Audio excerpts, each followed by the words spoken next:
Cela fait déjà 6 émissions qu'au sein de Tokukino, on vous parle de séries et de films autour du thème des effets spéciaux japonais. À travers ces œuvres, on peut dessiner un nombre de motifs et de formes propres au tokusatsu.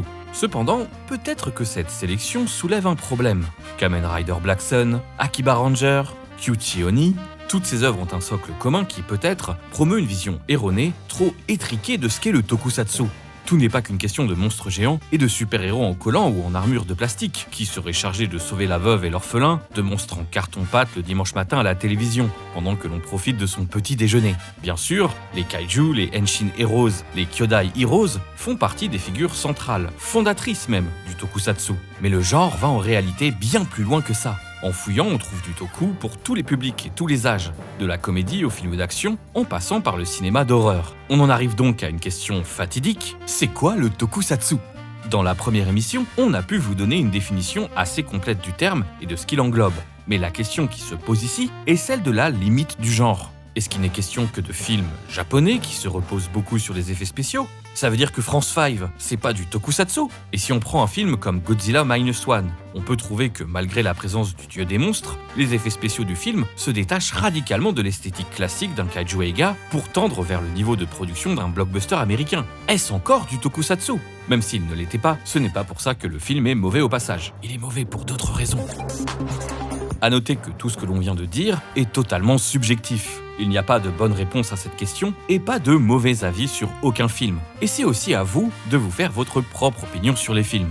Bref, tout ça pour dire que ce mois-ci, nous avons choisi de vous parler d'une proposition artistique qui diffère beaucoup de nos précédentes recommandations, justement pour élargir un petit peu le champ de ce qui est du tokusatsu. Executive Koala, ou Koala Kacho en version originale, sorti en 2005 au Hawaii Film Festival puis au Japon en 2006, est un film réalisé par Kawasaki Minoru. Il nous raconte l'histoire de Monsieur Tamura, un cadre avenant et aimable en costume 3 pièces qui travaille dans une entreprise qui vend du kimchi. Il se donne corps et âme à son travail et ne rentre que pour retrouver sa nouvelle petite amie Yoko. Un jour, la police vient l'interroger à son travail. On a retrouvé sa petite amie, morte après avoir subi 33 coups de couteau. Les inspecteurs soupçonnent Tamura, dont la femme a mystérieusement disparu 3 ans plus tôt. Le salarié est-il un pauvre innocent sur qui le sort s'abat, ou bien une enflure qui violente ses compagnes ? Ah oui, et aussi, petit détail qu'on a oublié de préciser, Monsieur Tamura est un koala. Un koala en costard, dont le patron est un lapin, et l'épicier local, une grenouille. 463円になります。 Ce décalage absurde est en réalité la signature du réalisateur. Kawasaki Minoru est en effet un habitué des comédies absurdes et des parodies un peu cheap de tokusatsu. C'est par là qu'il a commencé sa carrière de réalisateur indépendant dans les années 80. On pensera à Esparazor, son premier film en 83, à ses sagas Earth Defense Girl et Miracle Bunny qui tendent vers le porno soft, et surtout à son personnage fétiche, Den Ace, une parodie d'Ultraman qui a connu près d'une dizaine d'apparitions en court et long métrage. Il a par ailleurs travaillé sur le script de l'épisode 13 de Ultraman Tiga. C'est au cours des années 2000 qu'il va réussir à percer vers un public plus large grâce au succès de Calamari Wrestler en 2004, un film sur un calamar qui fait de la lutte. On y trouve déjà la formule de Executive Koala, sur un animal qui a une vie humaine. Il y aura encore ce trope dans Kabuto au Beetle, un scarabée qui fait du catch, ou Crab Goalkeeper, ou... enfin bref, vous commencez à comprendre. Bien sûr, Kawasaki ne s'est pas enfermé simplement dans cette formule. Il a aussi depuis refait des Den Ace, parodié le film de Higuchi Shinji, Thinking of Japan, avec The World Thinks Except Japan, ou encore réalisé une poignée de kaiju eiga parodiques. Le reste de l'équipe de Executive Koala est aussi composé de petits artisans anonymes proches de Kawasaki, voire d'amateurs pour beaucoup de comédiens. カメオ出演というものはもう本当生まれてもちろん初めてなんですが、なんとセリフをちょっといただけちゃいました。コアラ？カエルって。 On notera quand même la présence au casting de Hurricane Ryu, surnommé Hurricane Ryu parce que ça ressemble phonétiquement à son nom et que l'ouragan c'est quand même un bête de surnom. Max Puissant. Ça te décoiffe, hein, pas vrai? Il joue le rôle de Tamura, ce qui n'est pas étonnant. Il a de l'expérience en tant qu'acteur en costume. Il a joué différents monstres dans plusieurs kaiju eiga, notamment Mecha King Ghidorah dans le Godzilla vs King Ghidorah de 1991. Il est aussi habitué à travailler avec Kawasaki. C'est lui qui endosse le rôle de Den Ace depuis les années 1990 et de plusieurs autres créatures dans ses films. À noter que ce gars est vraiment un couteau suisse. Il a écrit des livres et des mangas sur des univers de tokusatsu, il en a lui-même réalisé une poignée, il est fort à la bagarre, on est sur un des seconds couteaux les plus versatiles du genre. Pour en revenir à Executive Koala, il faut dire d'entrée de jeu que peu importe l'image que vous en avez avant de le voir est erronée. Comme beaucoup de grandes œuvres absurdes, Executive Koala ne se limite pas à un simple film parodique à l'humour gaguesque, même si de fait, il est très drôle.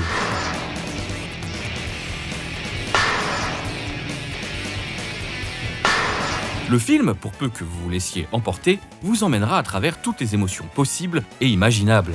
Chaque scène représente un changement radical de ton en basculant de la parodie absurde vers le drame social, le drame carcéral, le film d'action, l'horreur, le thriller et même la comédie musicale. Et s'il y a des allergiques à la comédie musicale, rassurez-vous, on parle d'une chanson et elle est assez drôle, en plus d'avoir une forme plutôt inédite.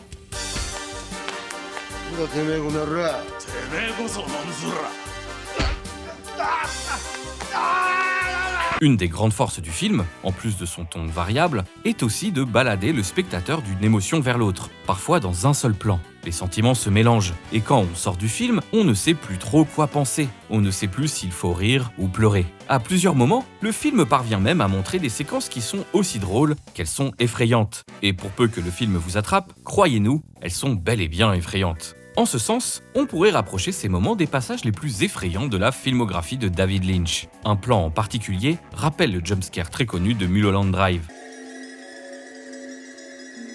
Le parallèle est d'autant plus criant lors d'un plan où le film va briser le 4e mur. À l'époque où c'était pas entièrement vide de sens. Ce qui est sûr, c'est que Executive Koala n'est pas une œuvre qui laisse indifférent, et chacun en sortira avec un sentiment unique, une qualité finalement trop rare quand on parle d'art. En plus de ses qualités de grand film absurde, il plaira aussi aux amoureux du cinéma d'exploitation un peu fauché. Les costumes sont vraiment cool, à la fois amusants, grotesques et uncanny, ils parviennent à capturer presque l'essence du film, tantôt rassurant, tantôt inquiétant.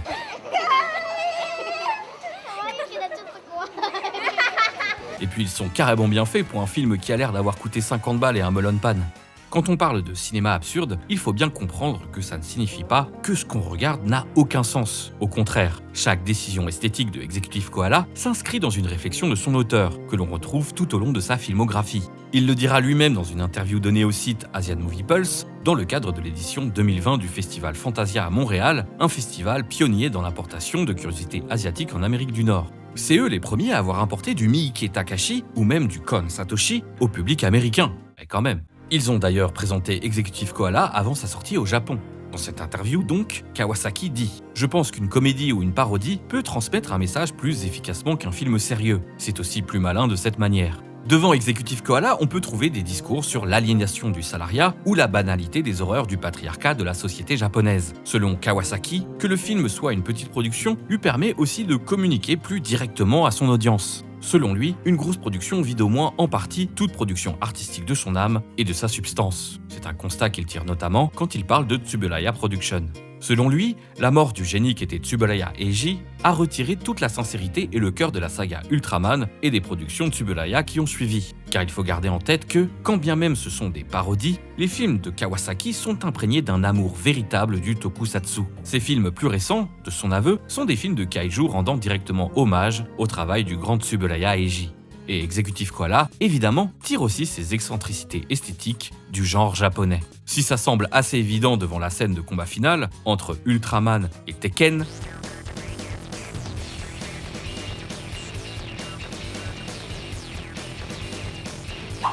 cette idée de placer comme si de rien n'était des personnages en costume d'animaux un peu étranges dans son intrigue vient de sa fascination pour des productions pour enfants avec ce genre de personnages. Il situe même les mangas Okabe no Kyotaro, Norakuro ou encore le toku pour marmots Kaiju Buska. Il ira même lier ce trope avec de vieux contes japonais comme Kintaro ou Momotaro.